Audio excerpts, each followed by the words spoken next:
Good morning. My name is Marika Gibson, and my pronouns are she, her. I'd like to start off our time together in a good way by acknowledging the lands upon which we're gathered here today. Our church is located in the city of Calgary. The people of the Otipemisiwak Métis government refer to this area of Calgary as District 5 of the Battle River Territory. The people of the Niitsitapi, the Blackfoot Confederacy, call the lands upon which our city was built Moginstis. No matter the name these lands are called, they have been home to the First Peoples of Canada since time immemorial. This morning, I acknowledge that these lands that I live, love, work, and play upon, these lands that sustain me and those I care about, are part of Treaty 7 territory. And I'm grateful to the First Nations of this land who are signatories to that treaty. The Niitsitapi, who recalls the English for Niitsitapi? Blackfoot Confederacy, yes. And they are the nations of Piikani, Kainai, and Siksika. The Îethka, Nakota, Uaskatabe nations. They're also known as the Stoney Nakoda. And they are the, excellent, Good Stoney, Chiniki, Bearspaw, and the Dene Nation of Tsuut'ina. So it is my personal goal that everybody in this room, a year from now, will be able to rattle off those names with the proper pronunciations, no problem. There are many people here in Calgary who believe that treaty rights are special rights granted only to Indigenous peoples, that only the members of Treaty 7 nations benefit from Treaty 7. You and I know different.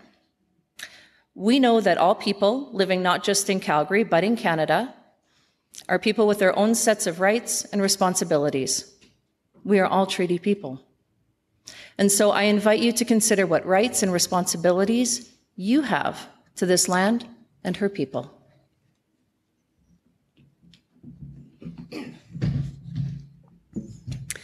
Good morning. My name is Lynn Nugent, and I use she, her pronouns. I'm a member of the Calgary Unitarians and have stayed a member over the years because my involvement and interactions with the people here has encouraged me to see many different perspectives, and this has made my life richer and more meaningful. As Calgary Unitarians, we are guided by our Unitarian Universalist principles to grow in wisdom, welcome and deepen relationships, and to act for a just and sustainable world.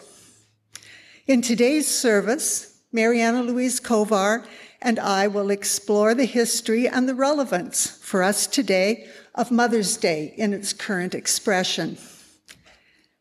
As a congregation that works to get towards being welcoming, we extend a warm greeting to any newcomers.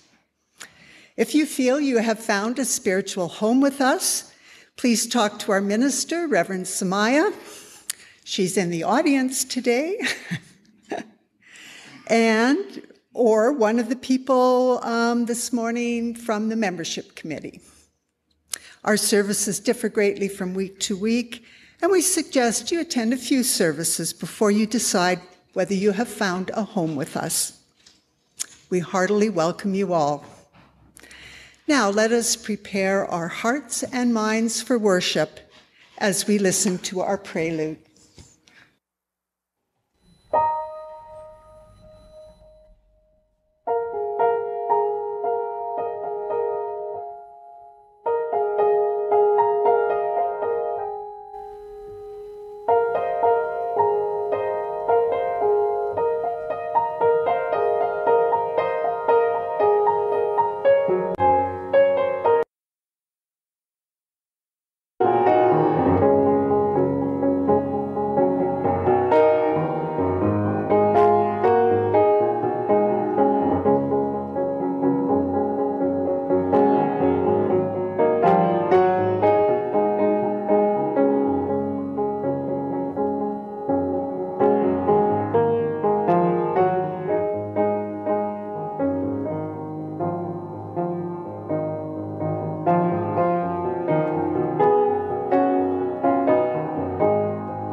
Our words this morning are from Claudine Dini Oliva. We light this chalice for mothers and mothering, to celebrate those who have taken on the task of nurturing a young one, baby, child, or youth into adulthood, to celebrate those who have nourished the light of truth and compassion in growing minds and hearts, to celebrate those who have committed time, money, energy to the growth of others in this world. We light this chalice to celebrate and hold dear this flame of love.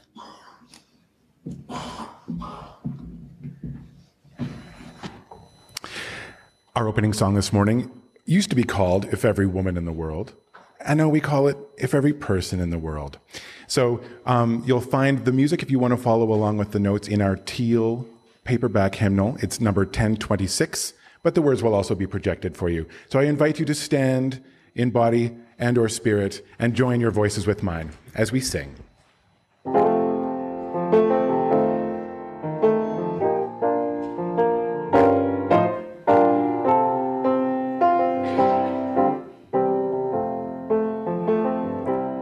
If every person in the world had their mind set on freedom, if every person in the world dreamed a sweet dream of peace, if every soul of every nation, young and old, each generation, held their hands out in the name of love, there would be no more war.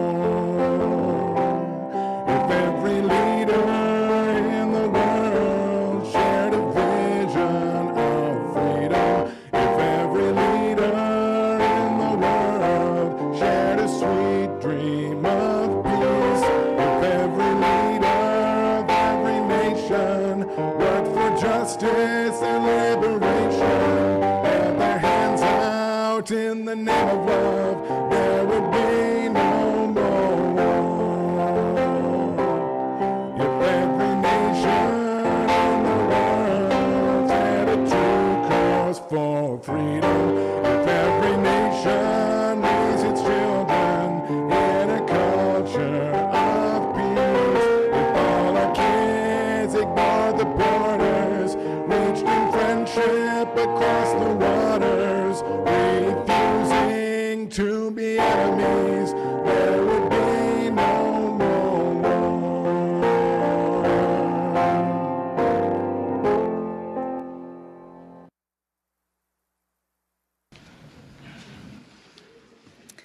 All right, I'm feeling ready for Mother's Day. Is everybody feeling ready for Mother's Day? Say woo! That's right. I'm Sheila McMaster, Director of Religious Education, and my pronouns are she and her. And today is Mother's Day, so wishing all of you a happy day, or a day of remembrance, or a thoughtful day about the complexity of relationships. And so for my own mother, she just lives in Cochrane, and she's had a number of strokes this year, sadly, and she's 78. And so many of you know recently, my mom and my sister, we all went to Mexico. And we had a great week together because we thought we want to go, well, Mom can still go places. And some of you have heard this story, but I thought we'd go somewhere in Canada. Like I thought, okay, let's go to the Fairmont Hot Springs. And my sister says, I'm not cooking. So she's like, we're going to an all-inclusive. So I'm like, all right. So that's how we ended up going there. But it was a lovely time to spend with my mom. And this Wednesday, I drove out to Cochrane to take my mom out for Mother's Day lunch. And something to know about the complexity of families. My sister is what you would call frugal. And so she's like, you know what? Let's take Mom for lunch. I'm like, that's great. She's like, we're going to A&W. Mom likes A&W. And I have coupons. So my half was $4. I gave her $5, but it was a good time. And before you think I'm a terrible daughter, I am taking her to Jubilations later this week. So yeah, we're going to be doing that. And I'm also the mother to a 13-year-old, And last night, I got home, and my kid came out and said, "Mom, go look in the freezer." And I was like, "Okay." And I went and looked in the freezer, and there's a Dairy Queen ice cream cake that says, "You are number one mom." And I thought that was so sweet, and I said, "Thank you so much. Tomorrow's Mother's Day." And he said, "I didn't know that. The cake was just true." And I'm like, that is the sweetest kid. That is the sweetest kid. So I had a giant piece of cake and went to bed and thought I have a great kid. And so today's story is all about the hopes that we have for our children or the children of our hearts, and perhaps the hopes that we wish as parents or the positive adults in our lives have for us. And it's called I Hope by Monique Gray Smith and illustrated by Gabrielle Grimard. I hope that you know those you love know joy. I hope that you are kind. I hope that you have belly laughs. And I hope you love to learn. I hope that when sad tears leave your eyes, that someone is there to catch them. And I hope that you are helpful. And I hope that you know beautiful happiness. I hope you play outside, and I hope you are a caretaker of Mother Earth. I hope that when you need a hug, there are loving arms to hold you. I hope that those and you love have healthy food and clean water and a safe place to sleep. I hope that you are courageous, and I hope you remember to smile, that beautiful smile of yours. I hope that you are respectful, and I hope that you always remember that you are special and that you matter. I have lots of hopes for you and me, but I wonder, what are your hopes? The end.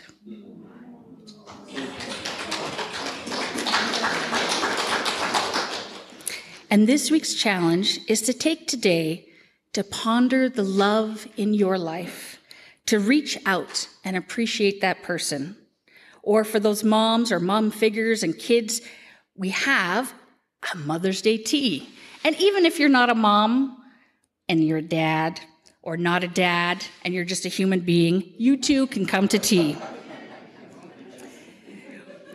But if there's someone you like here today, pick out a cup for them and take it over. We have all these beautiful fancy cups, and it's totally worth picking one out. And so, and also we have a ton of treats and sandwiches, so I invite all of you to eat a lot. Like, load up. Like, today's tea / lunch / supper.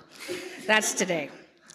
And so my Mother's Day quote to ponder is, behind all your stories is always your mother's story, because hers is where yours begins. And now please join me as we take the flame of our chalice downstairs to the children and youth.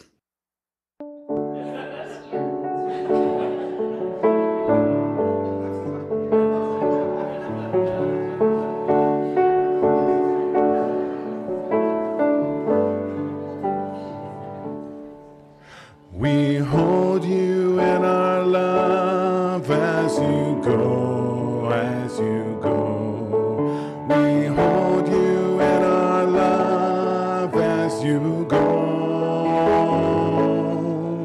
To nurture the spark of your precious life. We hold you in our love as you go.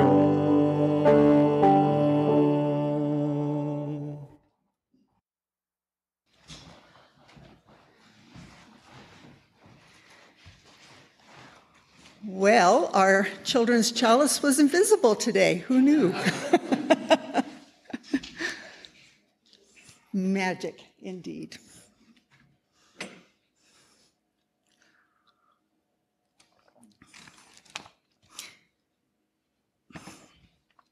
Mother's Day, held on the second Sunday of May, came into being by a resolution of the Congress of the United States in 1914. Canada followed suit in 1915. Today, there's countries which have adopted this American creation and also celebrate Mother's Day on the second Sunday in May. Of course, this is not the only time and way that mothers are honored around the world, and Mariana Louise will speak a bit to this later. The first iteration of Mother's Day in the United States had a different emphasis than our current Mother's Day and has a Unitarian connection. Some 40 years earlier, in 1872, Unitarian Julia Ward Howe began advocating for the creation of a Mother's Day of Peace to be held on June 2nd every year. The following year, in 1873, 18 cities held such a gathering. Bostonians continued to observe the day for more than a decade, while some cities continued the observation until the turn of the century, when the annual Mother's Day for Peace appears to have died out.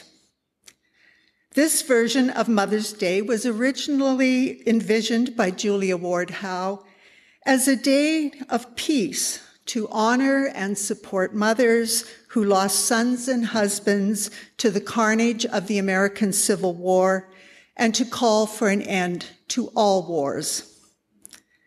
Now, Julia Ward Howe, creator of the Mother's Day of Peace, also wrote the Battle Hymn of the Republic, as some of you may be aware.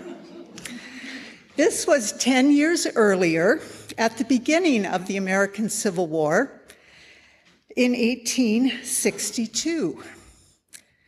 Unitarian Universalist minister John Burns has written a book entitled Conflagration, and in it he describes how the Unitarian Transcendentalists sparked the American struggle for racial, gender, and social justice. He states that Ward Howe intended her battle hymn of the Republic to, and I'll quote, rally the troops to a divinely ordered mission of redemption from the collective sin of slavery through the emancipation of slaves, end quote. A line in the last verse of the Battle Hymn of the Republic says, "Let us die to make men free," referring to the abolition of slavery through armed conflict. Now, this song, as I'm sure you're all aware, like Mother's Day, has since taken on a life of its own. Ward Howe's experiences as she nursed and tended the wounded during the Civil War and worked with widows and orphans of soldiers on both sides of the conflict made her realize that the effects of war go far beyond the killing of soldiers in battle. The devastation she witnessed caused her to regret romanticizing bloodshed in the Battle Hymn of the Republic. Her Mother's Day proclamation was written in 1870, 8 years after she wrote the Battle Hymn. Ward Howe was experiencing despair as yet another war began, and this was the Franco-Prussian War. Her proclamation calls for a Mother's Day dedicated to peace. The military language is gone, and she urges women to rise up through the ashes and devastation. She strongly states, "We will not have great questions decided by irrelevant agencies." Her proclamation also declares, "The sword of murder is not the balance of justice. Blood does not wipe out dishonor, nor violence indicate possession." She envisioned a day of solemn council where women from all over the world could meet to discuss ways of achieving world peace. If you wish to read the whole text of her Mother's Day proclamation, it's easily found on the internet, but it's also in our gray hymnal, number 573. Now, the next chapter in the establishment of Mother's Day began with a contemporary of Julia Ward Howe, Anne Jarvis. a woman active in her local Methodist church. And Anne Jarvis is the woman on the left. I'm a little directionally challenged, but I think I got that right. Okay. Now, she was active in her local Methodist church. She lived in West Virginia, and she was a strong social activist. Anne Jarvis gave birth to 13 children, 4 of whom survived till adulthood. You know, just think about that and hold that in your heart. So she, when she was pregnant with her 6th child, began organizing what she called Mother's Day work clubs.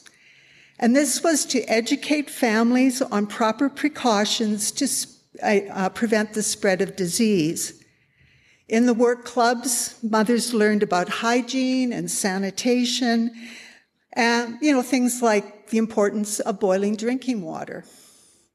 The organizers provided medicine and supplies to sick families and, when necessary, quarantined entire households to prevent the spread of disease. Like Julia Ward Howe, Anne Jarvis was concerned about soldiers on both sides of the Civil War conflict. She urged members of the Mother's Day work clubs to remain neutral and to care for both Union and Confederate soldiers. In 1868, 3 years after the end of the Civil War, she organized a Mother's Friendship Day in West Virginia to promote reconciliation between Union veterans and Confederate veterans and their families. There was some tension to start with, but over the course of the day, veterans from both sides were weeping and shaking hands. And this seems to me to be another version of a Mother's Day of peace.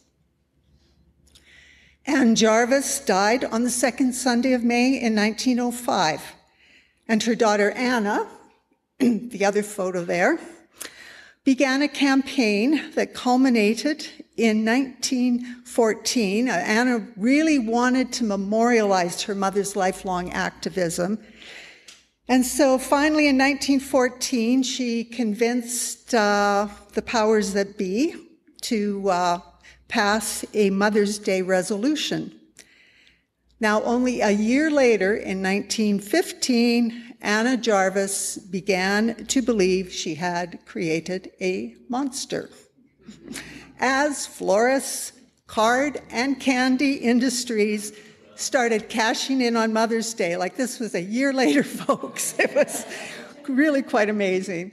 And public interest groups started using the holiday to make political statements. She railed against what she felt was the exploitation and commercialization of the day, and after campaigning against these activities and getting nowhere, she then attempted to cancel Mother's Day. However, having a day set aside to honor our mothers had met a need for many people, and it continues on today. Anna Jarvis conceived of Mother's Day as an occasion for honoring the sacrifices of individual mothers, and Anne Jarvis, her mother, and Julia Ward Howe's Mother's Days were communal gatherings of women with an intention to organize, to promote peace, improve health, sanitation, and community relationships. Whether focused on the individual, the community, or the broader web of global justice, the founders of all these Mother's Days grounded their intentions in love. I invite you to stand for Spirit to sing "Love Knocks and Waits for Us to Hear."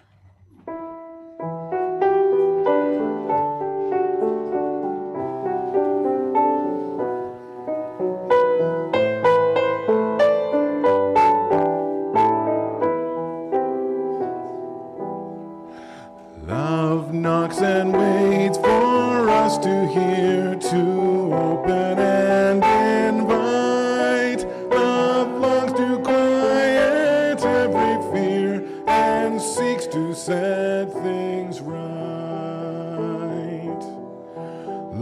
Love offers life in spite of foes who threaten and condemn. Embracing enemies, love goes the second mile with them. Love comes to heal the broken heart, to ease the troubled mind. Without a word, love bids us start to ask and seek and find. Love knocks and enters at the sound of trouble from within. Love sings and dances all around and feels new life begin.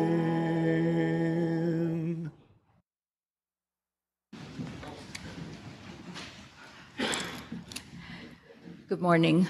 I'm Mariana Louise Kovar, and my pronouns are she and her.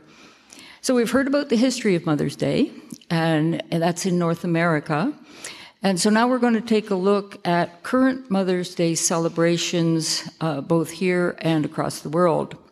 So apparently, at some point, the information that Anna Jarvis wanted to cancel Mother's Day got noticed on social media. And there is very definitely a proliferation of anti-Mother's Day sentiment to be found there. Now, are any of you surprised? So justifications for canceling are abundant. And as always, my friend Google was very helpful. So, hate Mother's Day, search. Pages and pages and pages and pages of blogs and articles and rants about Mother's Day and how terrible it is and how it shouldn't be celebrated. So just for fun, I thought I'd love Mother's Day search. Pages and pages of gifts to buy and what to say on the cards you send or the tags you put on the bouquets. So then out of curiosity, I thought, oh, well, okay, hate. Hate Valentine's, hate Christmas, hate Father's Day, hate Mother's Day. They all produced similar negative pages with a variety of justifications to fit each event. So question is, are the holidays the problem, or is the negativity the problem? And then I remembered that May the 9th, this past week, is Lost Sock Memorial Day. Yep, I celebrated. So I thought I'd try that one. Hate Lost Sock Memorial Day. Search. And it didn't produce one single negative comment. But I figure if we give it time, it'll probably build. So let's take a look at some of the justifications I came across for canceling Mother's Day. So the first one, Mother's Day is too commercialized. What say you? You agree? Yeah? Okay, so who controls commerce? Yeah, like, get real, it's us. We control commerce. It's that easy and that hard. There's a couple of things to remember, though, when you're engaging in commerce, and that is that we can make buying choices that fit our values when we do decide to buy. But we also need to remember that lots of the people we care about make their living in commerce. So there has to be a balance. Like, commerce isn't all bad. It's when it gets out of hand. Like, my next door neighbor told me she just saw a commercial that said, don't buy your mom flowers for Mother's Day, buy a Mercedes. Like, what nitwit invented that one? Okay, number 2. There are social justice issues that complicate or add dark clouds to celebrating Mother's Day, so we should cancel it. Well, that may be true, but will canceling it solve any of those issues? No, likely not. And it would be a token effort at best if we canceled Mother's Day.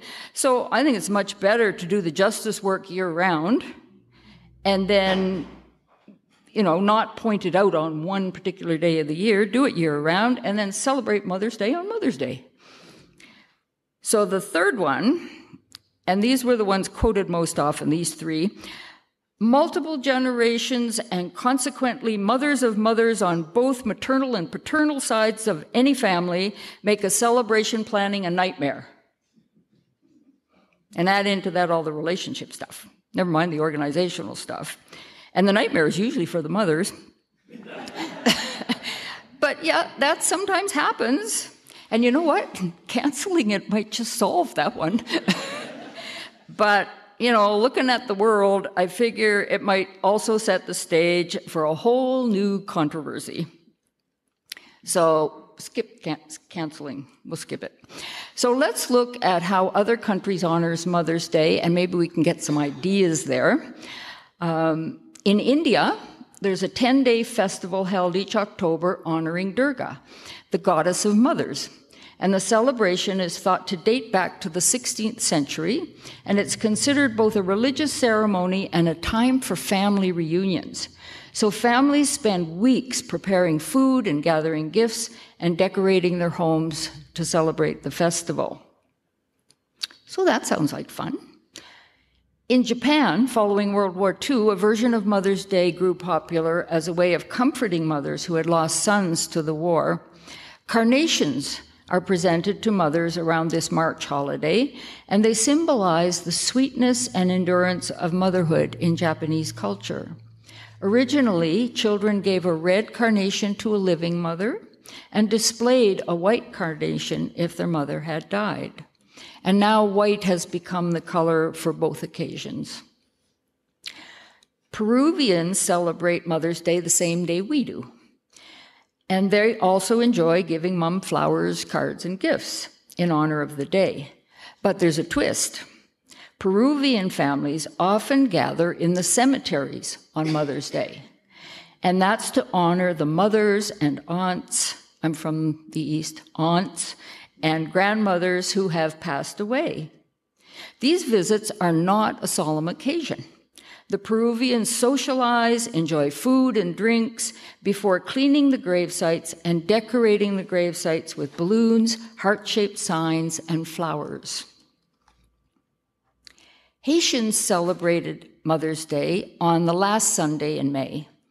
And the celebrations include, oh, I love this, extended church services filled with prayers and songs to honor the sacrifices of mothers. And everyone wears a flower to honor their mother. If your mother's alive, you wear a red flower. If she's passed away recently, you wear a white flower. And if you lost her many years ago, you wear a lavender flower. In Ethiopia, the Antrash festival is observed at the end of the rainy season in early fall. It's dedicated to moms. And after the weather clears for good, family members flock from all over to come home for a large meal and celebration with songs and dances that tell the stories of family heroes. In the United Kingdom, Mothering Day falls on the fourth Sunday of Lent. Back in the 1700s, the day was marked by young house servants going home to spend time with their mothers. And the custom evolved from an earlier one in which families who'd moved away from home returned to the original church they attended for a Mother's Day celebration. Today, the holiday remains grounded in religion, with many churches handing out daffodils for the children to give to their moms. Traditionally, girls also bake a fruitcake for their mothers. Now, that would be really good because they could buy a fruitcake from us and put it in the freezer for Mother's Day. In Australia, the tradition of giving chrysanthemums or mums on Mother's Day is popular and an enduring practice. Chrysanthemums hold special significance as a symbol of love, appreciation, and honor for mothers. Plus, how fitting is it to give mums on Mother's Day? Mother's Day in Mexico often begins with a serenade. Family members and sometimes mariachi bands gather outside the mother's window to sing and express love and appreciation. Now I'm thinking I'd have to hire Gavin to sing for my mom, because it's not going to be a real happy surprise if I'm singing under the window. So whether you're gathering family and friends for a big potluck, or reminiscing over the family photo album and sharing stories, or celebrating Mother Earth or the mother goddesses, giving flowers and gifts to mums or mother figures, remembering our ancestral mothers and celebrating our history, or some other idea that piqued your interest in these worldwide celebrations, remember that it's about expressing love and appreciation in ways that have meaning for us and for the people we're appreciating. Maybe we've not drifted as far away from what Anna Jarvis intended as it may seem. You may be familiar with the terms, "don't throw the baby out with the bathwater," which is an expression that describes an avoidable error in which something good or of value is eliminated when trying to get rid of something unwanted. So I suggest that we don't throw out mom with the dishwater.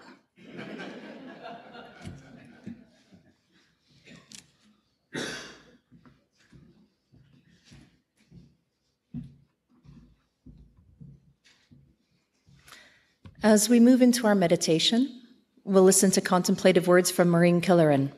Sit together in silence for 2 minutes, and then Gavin will bring us out of the silence.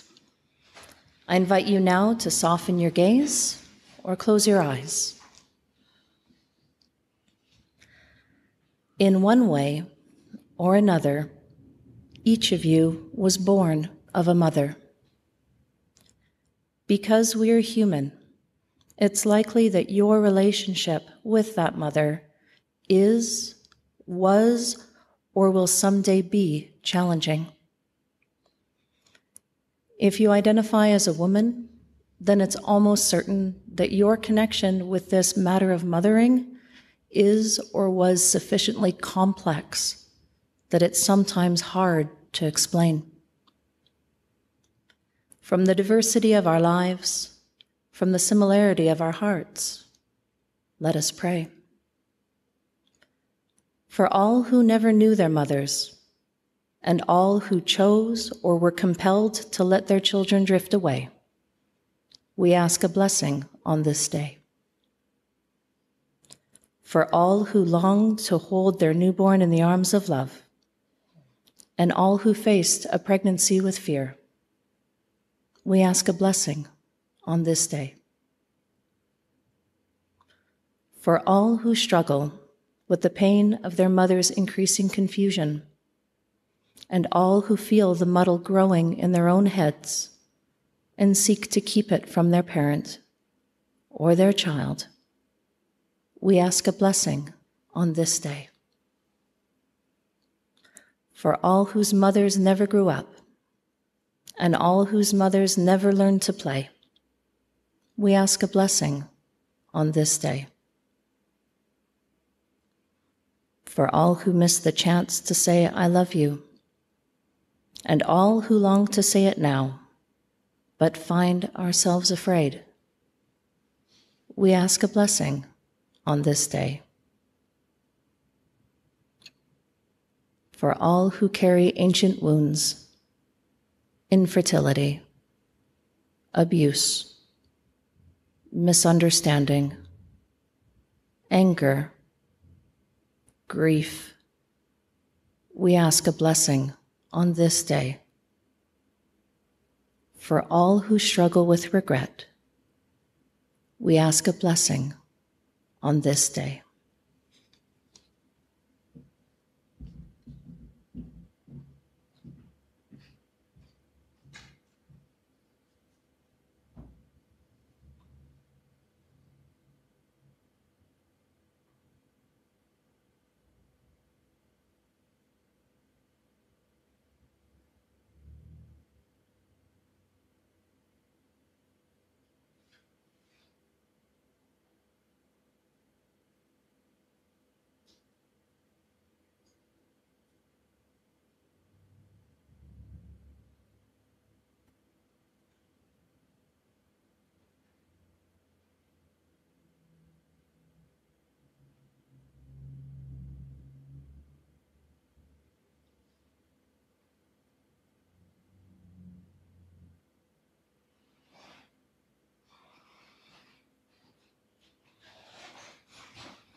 I am walking a path of peace. I am walking a path of peace. I am walking a path of peace. Lead me home. Lead me home. I am walking a path of love. I am walking a path of love. I am walking a path of love. Lead me home. Lead me home. I am walking a path of hope. I am walking a path of hope. I am walking a path of hope. Lead me home. Lead me home.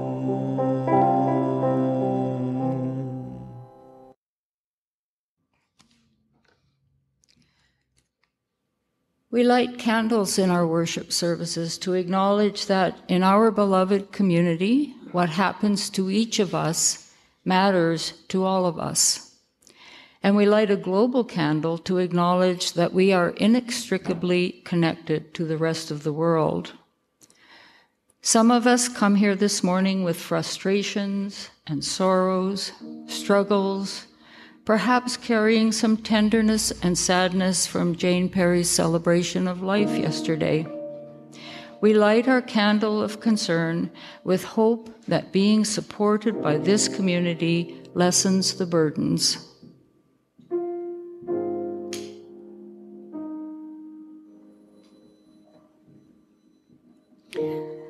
Some of us come with excitement, good news to share, looking forward to being together again. We light our candle of joy to celebrate all that is good in life.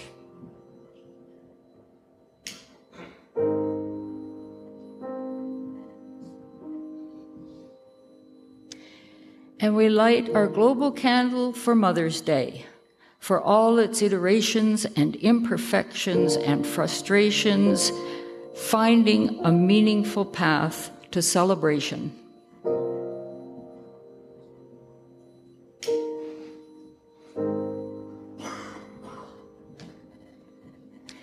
We also have an opportunity each week to light individual candles for joys or concerns that we want to honor. And as you light those candles, we stand witness for whatever it is that you are honoring. And we hold you in our hearts. So during the offertory, after the basket has come to you, feel free to light a candle or to drop a pebble in the water communion bowl. Your contributions to the offering are a tangible commitment to the mission of Calgary Unitarians. Every time you give, you renew this commitment. As a result, your support becomes entwined with all that we do, believe, and aspire to be. Many of us submit pledges or donate online, but take a moment to hold the basket in honor the commitment that you have made before passing the basket on. For our visitors, know that your presence here is a gift to us, so feel free to let the basket continue on by. Our May for Others is the Calgary Interfaith Council, instrumental in creating the Calgary Alliance for the Common Good.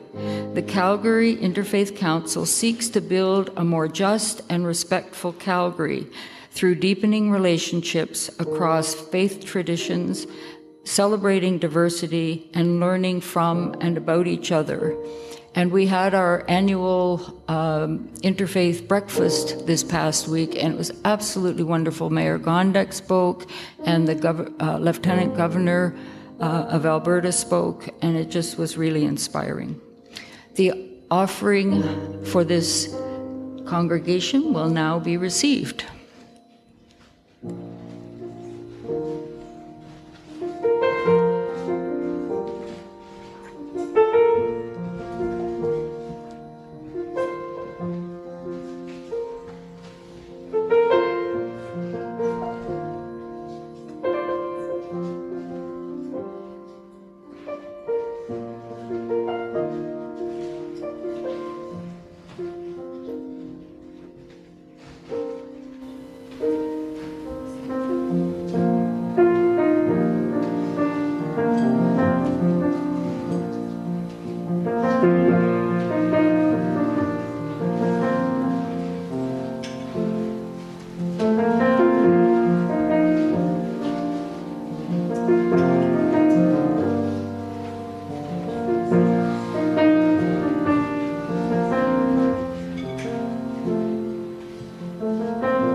And now we're going to sing. So we're going to sing our closing song now. So again, I invite you to rise in body and or spirit. Love will guide us. It certainly will. Please join your voices with mine.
Beautiful.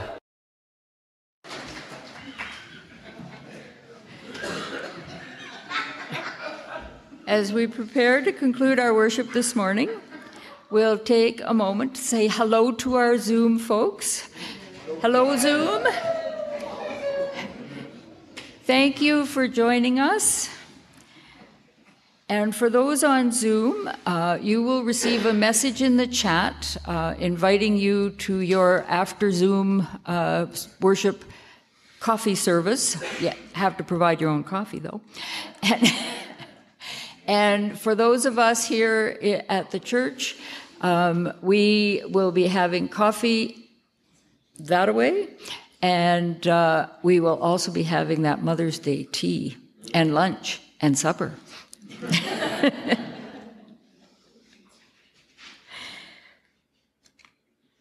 Our closing words to extinguish the chalice. As our chalice flame is extinguished this morning, we can still remember that its glow is carried within us. We can use our inner lights and the memory of this flame to kindle new sparks throughout our lives and in the world. May the spirit and of peace and togetherness bless our lives, and may we always be willing to express appreciation to those who share their light with us.